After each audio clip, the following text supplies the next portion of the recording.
I think it's time that this whole slavery discussion gets ended. We didn't own no slaves, and nobody that we know were slaves.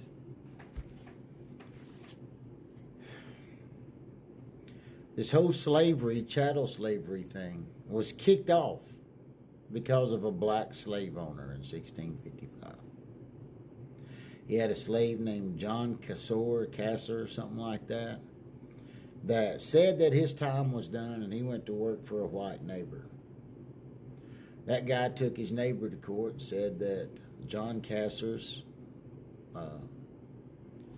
labor was his indefinitely. And he won. He won the case. So when he did, that led the way for legislation to go ahead and make it that way, period. But there was another thing that went down. And whenever you go to Google things, they're going to anti-white the motherfucker out of it. So you have to be a little bit smarter than Google. You have to know what you're getting to, or you have to know how to talk to Google to get to things, you know. So when you try to Google it, it's going to tell them all kinds of stupid shit. And we, unfortunately, have to read the stupid shit too. So there was a thing called Bacon's Rebellion. I think it was in 1666, 1676, something like that.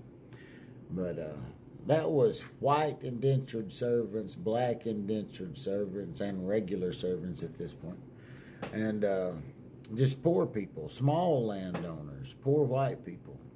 They all got together and they ran the fucking governor out and fucking the Capitol and burnt the whole capital city down. When that happened, the planters and the big people and big landowners, things like that, they freaked out. I was like, well, they could do this anytime they wanted to. So England passed out privileges to the whites and non-privileges to the blacks to separate them by skin color intentionally, to assure that the whites and the blacks would never again join forces, because when they do, the governments topple. So they needed that to stop.